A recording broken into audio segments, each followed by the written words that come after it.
Francisca Ruatakure, umur 38 tahun. Sementara saya sekarang sebagai pedagang di Pasar Mama Papua sekaligus sebagai sekretaris Koperasi Mama Papua. Halo, nama saya Patricia Orbustrai. Usia saya saat ini 30 tahun dan saat ini saya menjalani pekerjaan sebagai seorang entrepreneur dan juga seorang ibu rumah tangga. Iya, saya Yokbet Merauje, biasanya dipanggil Yoke. Usia 22 tahun di bulan April ini. Pekerjaan saya belum punya pekerjaan tetap, tapi ada beberapa tanggung jawab yang sedang saya emban sekarang. Puji Tuhan, di tahun 2021 kemarin dipercayakan menjadi Putri Agrowisata Indonesia 2021. Dan aktivitas sementara masih berkuliah semester akhir. Jadi doakan semoga berjalan lancar ya perkuliahan saya. Hai, nama saya Juliana, umur saya 25 tahun. Saya pekerjaannya masih sebagai mahasiswa dan sebagai atlet perkasnas di cabur lompat dan lari.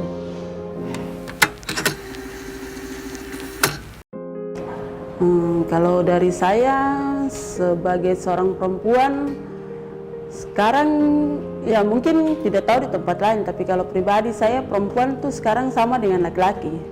Kenapa? Karena apa yang laki-laki dibuat kami perempuan juga bisa.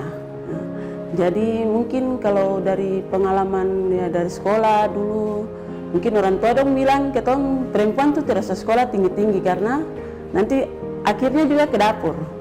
Kalau untuk saya perempuan itu ya dia bisa, dia harus berusaha untuk menjadi yang terbaik begitu.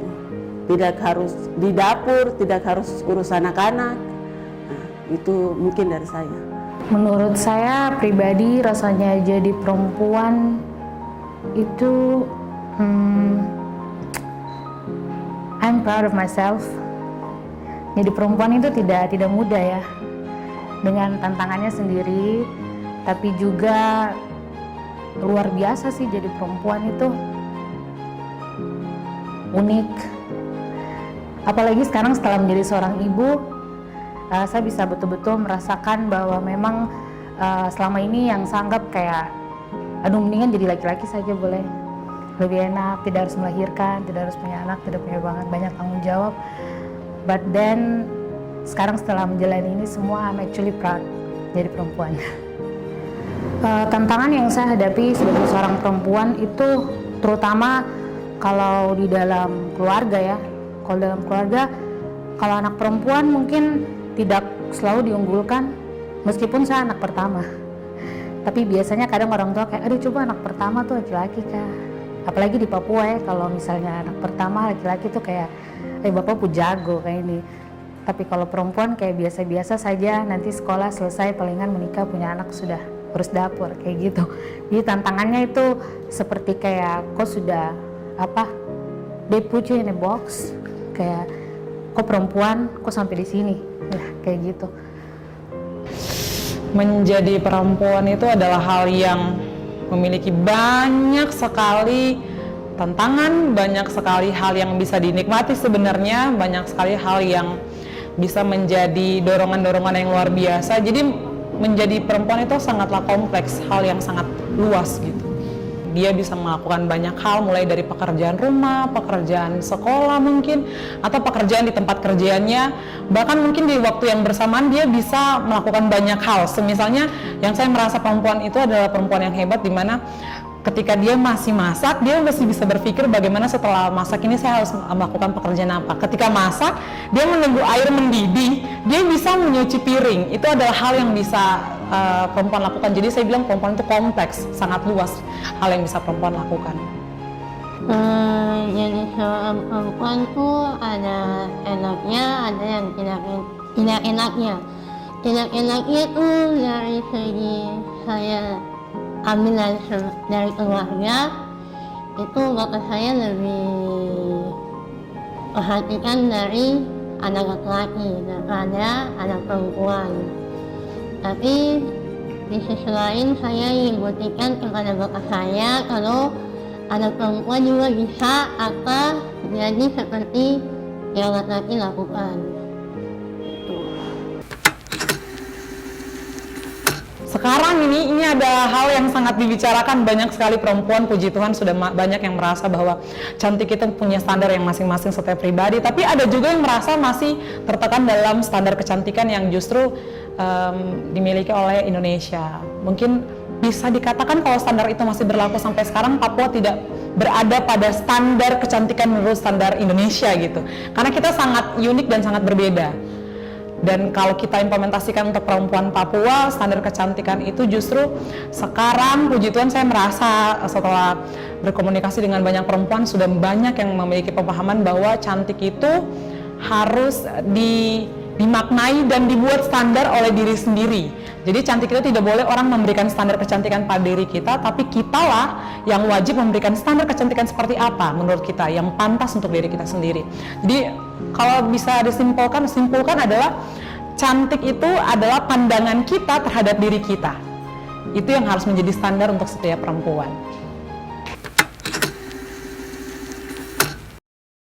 Ya, kalau perempuan Papua memang kita ada adat.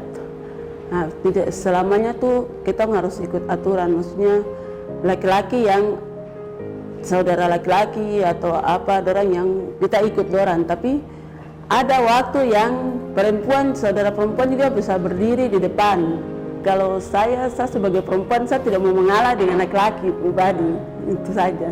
Jadi saya tidak bisa mau patokan dengan perempuan Papua yang lain. Tapi kalau pribadi saya perempuan Papua, dan orang yang kenal saya tuh tahu bahwa saya perempuan yang tidak mau mengalah dengan siapapun.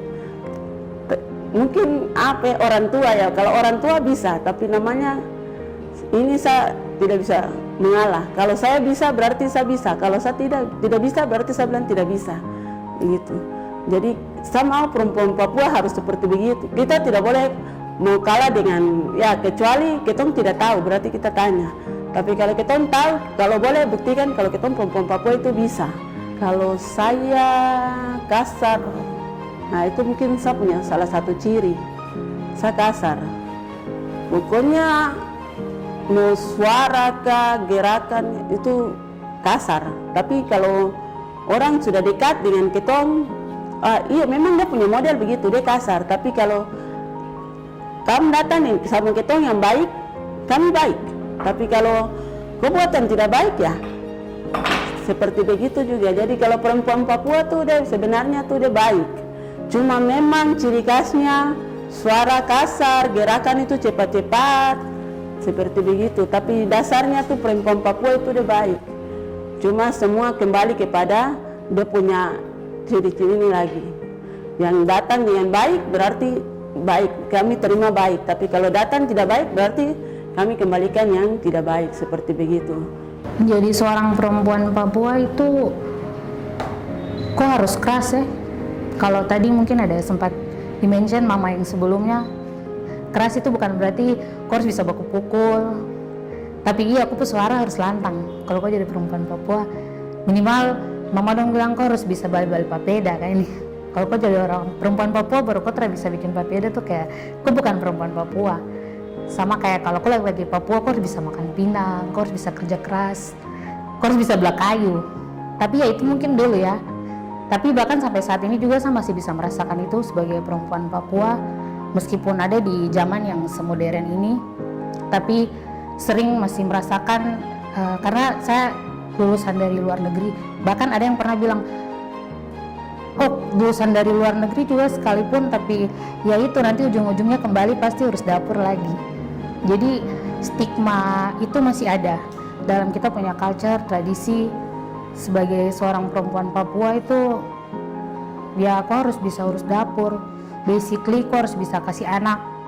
Kalau bahasa kasarnya kayak gitu ya, meskipun ya puji Tuhan saya tidak mendapat suami yang menuntut seperti setelah menikah kau harus bisa masak, atau kau harus punya anak, kau di dapur saya kok tidak usah kerja tinggi-tinggi, apa sih entrepreneur itu gitu.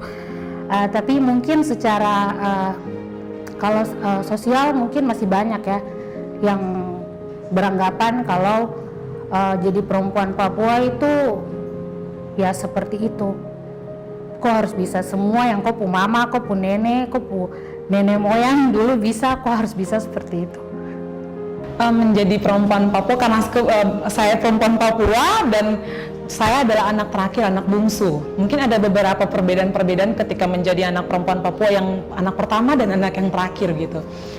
Kalau di keluarga saya sendiri ada beberapa hal dulunya yang makan ikan besar itu laki-laki gitu loh. Jadi kalau misalnya pas timba makan itu sabar dulu, kakak laki-laki lebih dulu, perempuan sabar dulu. Atau misalnya lagi diskusi-diskusi cerita gitu, itu laki-laki kebanyakan yang duduk untuk cerita, sedangkan kita perempuan punya perkumpulan perempuan sendiri di dapur, jadi tidak ikut nimbrung di dalam perkumpulan atau pembicaraan tersebut. Tapi puji Tuhan kalau sekarang untungnya keluarga saya bukan keluarga yang memberikan standar berbeda antara laki-laki dan perempuan, jadi kita punya standar yang sama. Apalagi saya, kalau misalnya saya memaknai sebagai perempuan Papua, khususnya di keluarga saya diberikan ruang yang sangat besar untuk mengeluarkan apapun yang saya ingin katakan, apapun yang ingin saya ceritakan. Namun justru ketika saya keluar dari keluarga, ada lingkungan yang memang memberikan pandangan-pandangan kepada perempuan yang justru membuat saya merasakan itu hal yang berbeda. Jadi ketika berada di luar rumah, ada beberapa kendala ketika jalan misalnya ke kampung, itu ada beberapa momen yang dimana perempuan tidak bisa ke situ, perempuan tidak boleh berbicara di situ dan lainnya. Jadi saya merasa ini adalah hal yang sangat berbeda, terkhususnya untuk perempuan Papua, karena melihat perempuan Papua, manusia Papua sendiri itu berkaitan dengan adat istiadat dan alam gitu. Jadi ada beberapa hal yang sangat sensitif kalau bicara tentang keterlibatan perempuan Papua, bagaimana perempuan Papua memaknai perannya sebagai perempuan Papua sendiri. Harus mandiri dan tangguh untuk melewati setiap apa yang mereka lewati ke depannya. Yang menurut saya sendiri itu kayak saya tuh mandiri. Jadi ada beberapa yang saya lakukan, yang saya bisa saya akan lakukan. Tapi kalau ada yang saya tidak bisa lakukan, saya minta bantuan orang lain. Saya kan punya keterbatasan, tapi bukan berarti saya punya keterbatasan tidak bisa melakukan seperti orang yang normal lakukan. Tapi saya buktikan kalau saya juga bisa lakukan yang orang normalnya lakukan.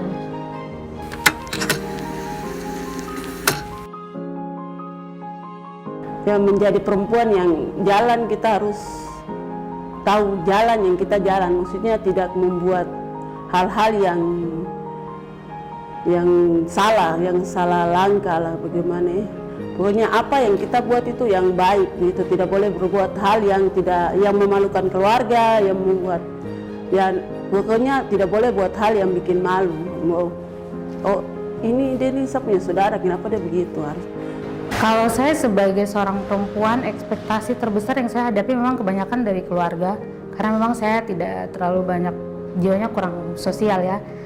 Jadi karena bapak saya anak pertama dan semuanya saudaranya laki-laki, sehingga ketika saya lahir diharapkan harusnya anak laki-laki, sehingga beliau sering kayak, oke, saya sudah punya anak pertama perempuan, jadi saya ke sekolah kok tinggi-tinggi, tapi kalau kok sekolah tinggi-tinggi, kok pulang kok harus kerja di Freeport,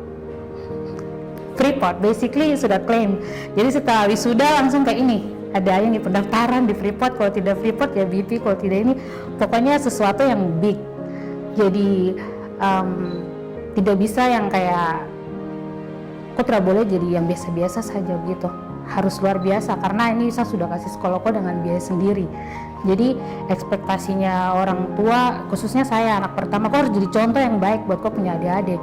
Masa sekolah di luar negeri baru pulang gitu-gitu saja. Apalagi saat pertama kali saya bilang sama bapak, jadi entrepreneur itu awalnya hobi ya, tidak merasa itu cuma saya punya hobi saja untuk punya butik itu sendiri. Tapi setiap kali saya kayak, bapak kayaknya saya rasa ini pekerjaan yang bagus.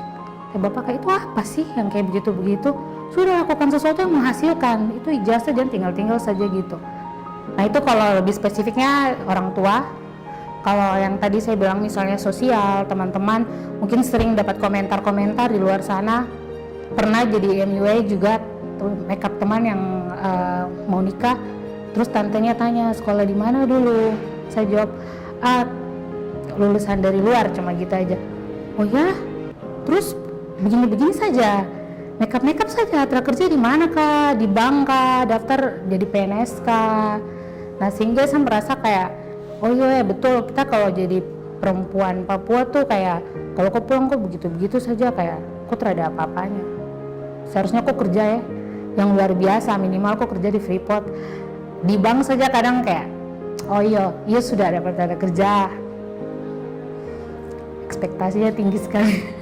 Ekspektasi orang terhadap saya, terkhususnya dalam keluarga, sebenarnya di keluarga saya sejujurnya tidak ada ekspektasi.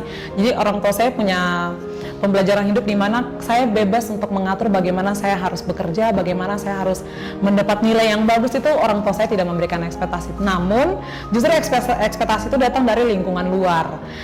Karena saya sebelum jadi putri, saya tipikal perempuan yang tomboy. Jadi itu adalah hal yang sangat berbeda ketika saya masuk menjadi seorang putri.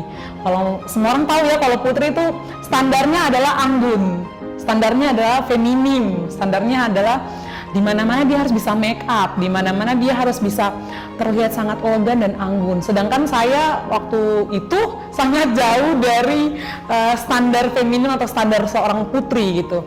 Nah, ekspektasi itulah ketika saya bergabung justru banyak yang menilai bahwa oh Yudha ternyata kok sudah jadi perempuan nih. Nah kata itu yang selalu saya dengar ketika saya bergabung. Saya pertama kali ikut Putri Pariwisata Kota Jayapura, saya keluar sebagai juara satu putrinya. Semua orang memberikan pandangan bahwa wah Yoke sudah jadi perempuan. Padahal nyatanya saya memang perempuan, saya dilahirkan menjadi seorang perempuan gitu. Standar-standar seperti itu yang masih beredar, jadi banyak perempuan-perempuan yang mungkin dulunya tomboy, jadi tidak berani mencoba, tidak berani mengeksplor apa yang mereka punya gitu, karena standar-standar bahwa perempuan tomboy itu sudahlah perempuan tomboy saja. Perempuan yang cantik adalah perempuan yang feminin, tapi sebenarnya siapapun itu kok cantik gitu, karena kok perempuan. Ada beberapa guru di SD, mereka pikir saya sekolahnya cuma sampai di batas SD saja. Tapi ternyata saya buktikan, walaupun saya punya keterbatasan, saya bisa menempuh pendidikan sampai di saat ini saya tempuh sebagai mahasiswa. Ternyata itu kayak mereka pikir punya keterbatasan, jadi kayak tidak bisa mencapai apa yang untuk dicapai. Tapi saya juga buktikan kalau saya punya keterbatasan, saya bisa buktikan kalau saya bisa menyumbang 1 emas buat Papua.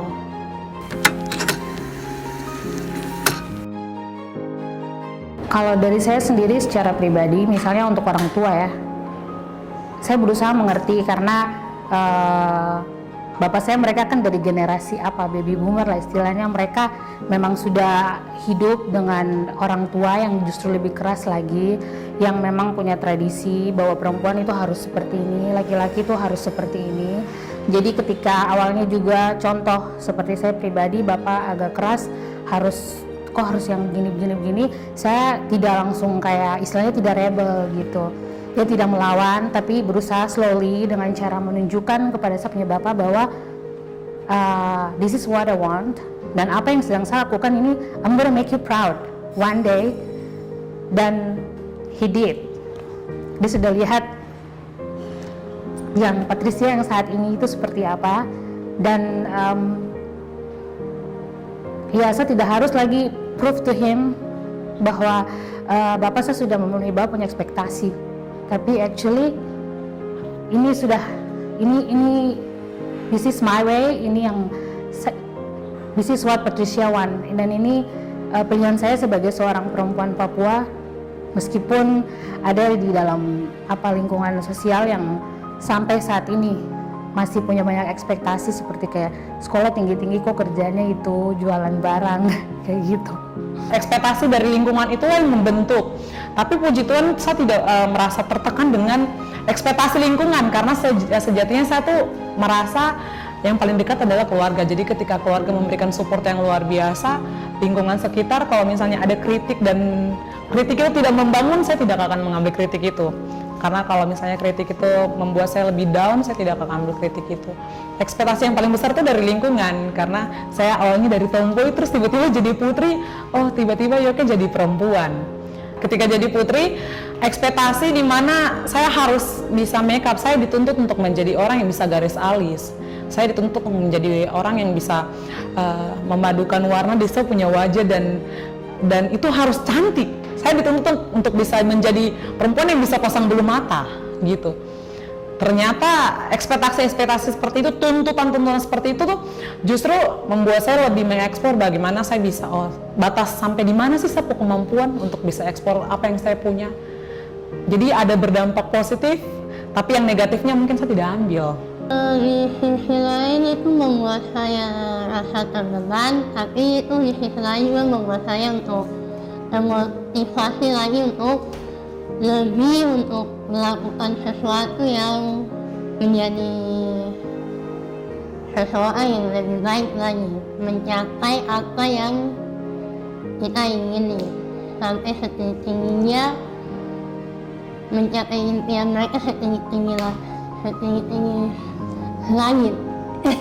Saya buktikan kalau memang saya punya kekurangan, tapi bukan berarti saya tidak bisa mencapai apa yang orang normal sebagian capai, tapi saya juga bisa mencapai itu. Kalau soal yang itu memang ada tahap rupiah untuk melewati fase-fase itu, dibully, dihina itu juga down.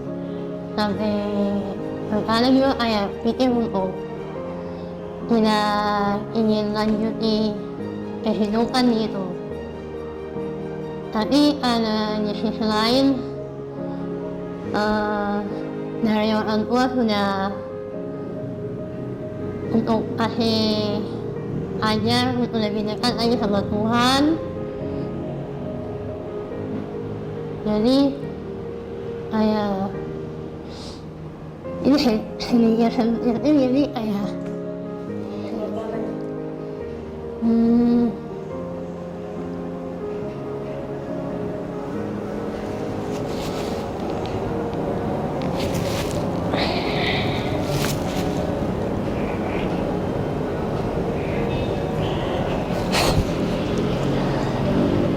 ya, selain itu saya berdoa dan minta Tuhan untuk berikan kekuatan dan ketabahan untuk melewati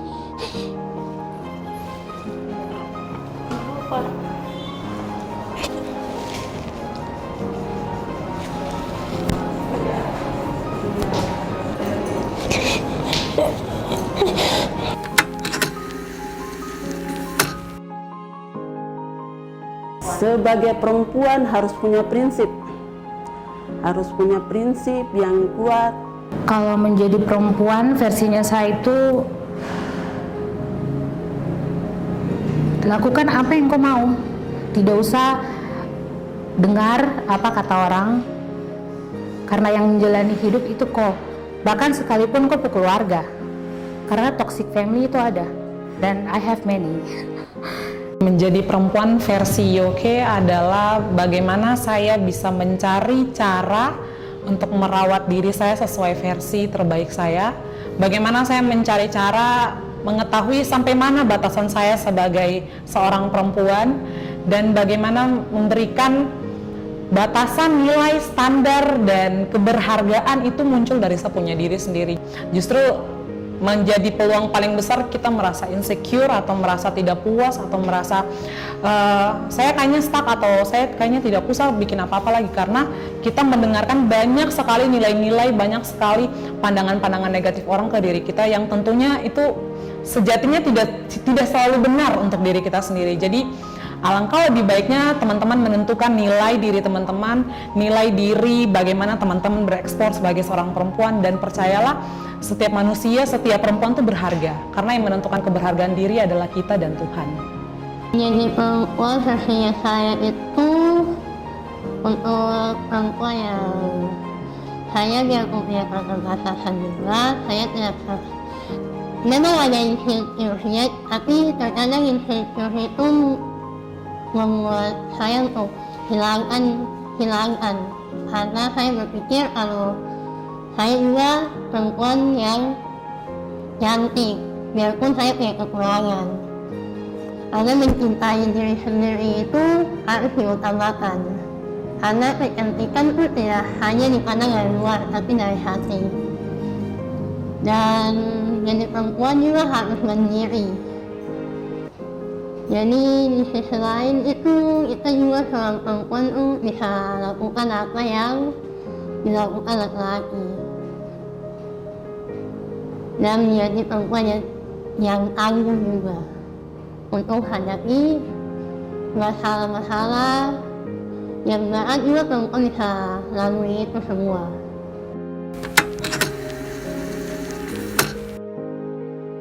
Kalau buat saya sebenarnya tidak sih. It depends. Itu biasanya dari sini, seperti naluri keibuan kan. Itu it doesn't come in manual. Seharusnya itu kita hanya follow aja. Follow apa kata hati sih. Seperti saya contohnya pribadi juga seharusnya mungkin mengejar education yang tinggi ini di luar sana, tapi saya nyaman ada di sini dengan melakukan pekerjaan yang ada saat ini, meskipun mungkin harusnya melanjutkan ke S2, S3, S-lilin ya. Tapi ya itu tadi, kembali dari kita. Kalau memang kita orangnya terlalu peduli apa kata orang untuk at least punya $1 juta ya di account, ya mungkin kita at the end mungkin harus bisa balance keluarga, kehidupan sosial, kehidupan keluarga, kehidupan pekerjaan. Tapi ya banyak wanita seperti itu, tapi tidak semua orang bisa seperti itu. So at the end of the day it doesn't matter, you know. What makes you happy, just do what makes you happy.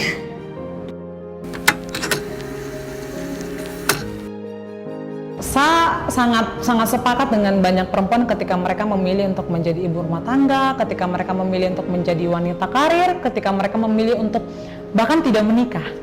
Saya sangat mendukung dan mengapresiasi apapun pilihan mereka, karena sejatinya yang menentukan apa yang akan kamu kerjakan, bagaimana kamu menjalani itu adalah diri kita sendiri. Misalnya saat ini dia usianya 27 tahun dan dia memilih untuk tetap berkarir dulu sebelum menikah. Saya targetnya menikah tahun atau umur 30 tahun, itu terserah dia, karena pilihan. Yang menjalani hidup nantinya adalah perempuan itu sendiri. Jadi ketika dia memilih untuk berkarir, ketika dia memilih untuk bersinar terus menerus dan memilih untuk kapan dia menikah, itu adalah haknya. Jadi jangan berpikir tuntutan-tuntutan atau ekspektasi orang itu harus teman-teman ambil dan harus teman-teman tuntaskan semua ekspektasi itu. Tetapi bagaimana teman-teman melihat apakah ekspektasi ini bisa saya kembangkan atau bisa saya ekspor terus-menerus, ataukah ekspektasi ini cukup sampai di sini. Biarlah itu menjadi ekspektasi orang lain, tapi biarlah saya mengembangkan apa yang bisa saya kembangkan dari ekspektasi itu yang justru berdampak positif dan memberikan pengaruh yang positif untuk diri saya. Kalau itu tidak memberikan pengaruh yang positif, justru membuat teman-teman down. Saya harap jangan mendengarkan ekspektasi tersebut kalau membuat teman-teman down.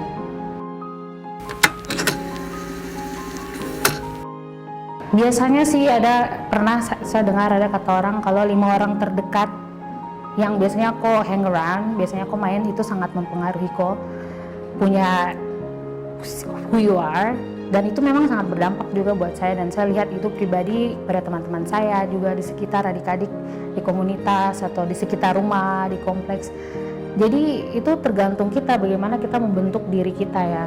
Jadi kalau kok setiap harinya main sama teman-teman yang cuman misalnya mabuk, ya pasti kok akan jadi pemabuk. Misalnya kok bukan datang dari kalangan yang bapak tertuh minum teh, kenapa tau minum kayak gitu tuh, ikut pomom ternyata tau minum teh, kenapa tukang minum. Itu ada dalam saya punya keluarga kayak gitu. Nah kemudian saat oh iya karena lingkungan bermainnya seperti itu, atau mungkin juga ada yang secara psikologis kita tidak tahu ya, mungkin karena dari keluarga terlalu banyak menuntut, mungkin ya kita tidak tahu. Tapi kalau buat saya kalau misalnya saat ini kok sangat beruntung untuk mendapatkan pesan ini itu tadi, berusaha harus bisa untuk itu menghempaskan kerikil-kerikil yang tidak penting dalam kau punya hidup itu, dan please bermain sama anak-anak yang punya dampak positif. Dan pasti kau bisa seperti Eastfest ini salah satu media platform yang saya percaya akan memberikan dampak yang sangat positif bagi anak muda Papua secara khusus ya. Jangan lupa follow dan di-share sebanyak-banyaknya dong punya konten, karena saya yakin sangat bermanfaat sekali. Ayo anak muda Papua, kamu pasti bisa. Saya yakin kamu pasti bisa. Hanya saja kamu masih malu-malu atau kamu masih itu duduk-duduk di kompleks minum-minum tuh, lebih baik stop sudah.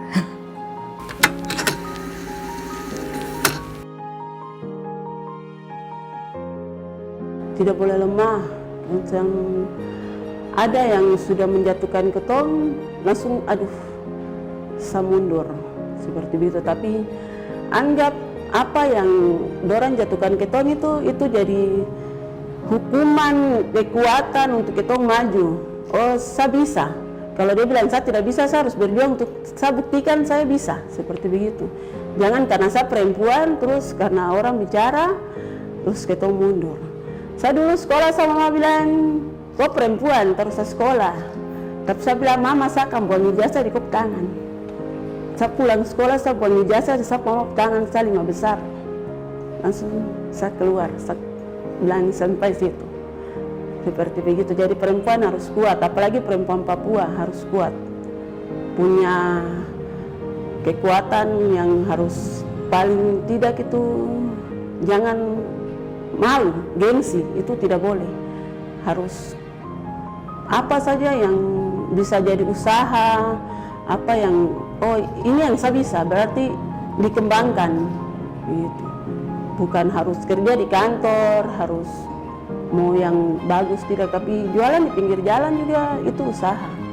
Dari jualan di pinggir jalan ini kita bisa makan, itu bisa apa saja yang mungkin orang bilang tidak bisa, tapi tong pedagang tong bisa gitu. Kenapa orang-orang dari luar datang cuma dengan modal tiket saja datang ke Papua, dong bisa punya apa-apa, terus ketong perempuan Papua di sini tidak bisa gitu. Jadi tong harus punya pegangan, punya prinsip yang kuat untuk ketong juga harus sama dengan dorang gitu. Tidak boleh malu atau gengsi untuk memulai mengawali apapun itu yang baik, yang penting itu yang baik ya. Tidak boleh malu atau gengsi, karena kebanyakan itu semua cuma karena gengsi saja. Saya nih lulus sarjana kah, saya punya ijazah, saya tidak mau kerja di kafe-kafe kah, saya tidak mau kerja di pinggir-pinggir jalan yang ini, saya mau pakai baju dinas.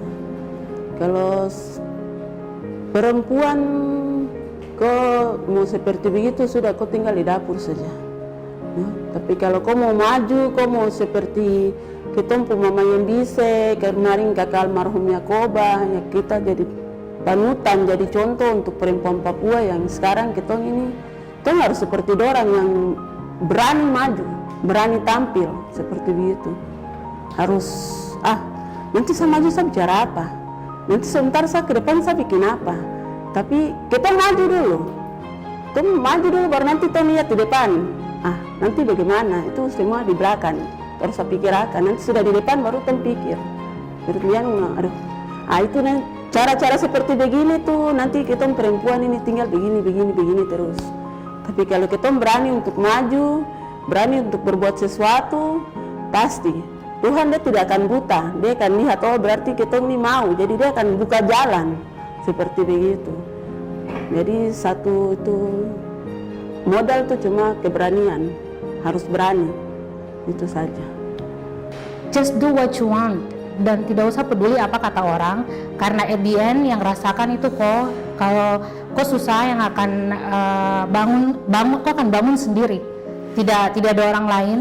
Tapi kalau memang kok sangat-sangat butuh orang lain, maka buat saya adalah yang saya jalani saat ini adalah punya support system yang sangat luar biasa, yaitu punya keluarga yang luar biasa, bapak yang tadinya keras tapi akhirnya saat ini sudah paham dan mengerti apa yang saya mau dan apa yang saya pilih, punya suami yang juga sangat support dan punya lingkungan pertemanan yang mungkin tadinya banyak tapi akhirnya saya berusaha untuk mengecilkan saya punya lingkungan pertemanan agar ya saya bisa jadi the best version of myself. Saya punya pesan buat perempuan-perempuan di luar sana, khususnya untuk perempuan-perempuan Papua yang luar biasa. kamu tahu kamu kuat, kamu tahu kamu bisa. Cuman itu kerikil-kerikil kecil yang ada di samping yang selalu pilih kamu jalan itu kasih pindahkan, karena kamu pasti bisa. Saya tahu dan saya sudah lihat banyak sekali dari kalian yang sangat luar biasa, yang punya skill, punya talenta yang luar biasa. Hanya saja jangan jadikan stigma dan jangan jadikan tong punya budaya atau komunitas orang-orang yang ada di sekitar ini untuk menutup kamu diri yang sebenarnya. Karena sebenarnya kamu tahu kamu bisa. Karena perempuan Papua dan perempuan pada umumnya itu kamu kuat seperti baja. Pesan saya untuk seluruh perempuan yang ada terkhususnya di Papua, saya juga berangkat dari keluarga yang sebenarnya sederhana, sangat-sangat sederhana. Saya juga berangkat dari keluarga yang kalau bisa dikatakan ayah saya adalah seorang nelayan. Jadi ketika teman-teman ada yang merasa bahwa saya mau bermimpi tapi ekonomi saya tidak cukup, yang harus saya katakan saya juga berasal dari hal-hal seperti itu, tapi bagaimana saya mendorong diri saya untuk menemukan potensi saya memanfaatkan potensi itu untuk menjadi sesuatu yang bermanfaat untuk saya. Jadi ke teman-teman jangan pernah merasa bahwa teman-teman lahir dengan kosong. Dalam arti semua manusia, terlebihnya semua perempuan yang lahir, Tuhan sudah memberikan talenta-talenta yang sebenarnya sudah ada dalam diri teman-teman. Kalau teman-teman merasa saya ingin menjadi perempuan yang memimpin, pelajari, karena bibit kepemimpinan itu ada dalam diri kita sendiri. Bagaimana tinggal kita mengasah dan menggali terus potensi yang kita miliki, karena sebenarnya kalau kita melihat saja kekurangan kita tanpa melihat setitik kelebihan kita, saya rasa teman-teman harus menilai lebih dalam lagi, karena kalau teman-teman punya satu kelebihan, teman-teman lihat saja di kelebihan itu dan bagaimana memanfaatkan kelebihan itu. Karena kalau teman-teman menetap dan melihat saja kekurangan, tidak akan pernah maju, tapi lihatlah kelebihan, walaupun itu kelebihannya cuma satu dalam diri teman-teman, lihatlah kelebihan itu supaya dari titik itu muncul sinar teman-teman, karena kita semua terlebih perempuan memiliki sinar dan kilau yang berbeda-beda sesuai dengan versi diri kita masing-masing. Jadi jangan tertekan dengan ekspektasi orang lain, jangan mendengarkan standar-standar kecantikan orang lain, karena sejatinya Tuhan memberikan apa yang terbaik untuk diri kita ketika kita dilahirkan. Mungkin jangan terlalu terfokus sama lingkungannya ya. Lebih fokuskannya pada dirimu, lebih utamakan ya keinginan untuk terus mencapai hal itu, biarpun kadang rasa gengsi atau rasa insecure atau rasa apa itu dihilangkan saja dulu, lebih percayakan diri saja untuk kedepannya. Kalau memang itu bisa, tidak ada yang tidak bisa. Kalau orang bilang tidak bisa itu karena kurang percaya diri saja. Intinya semua harus percaya diri, cintailah dirimu sendiri, dan terus semangat melangkah maju ke depan terus. Jangan melihat ke belakang, tapi lihatlah ke depan saja. Apa yang terjadi ke depan, biarlah itu dilakukan terus-menerus.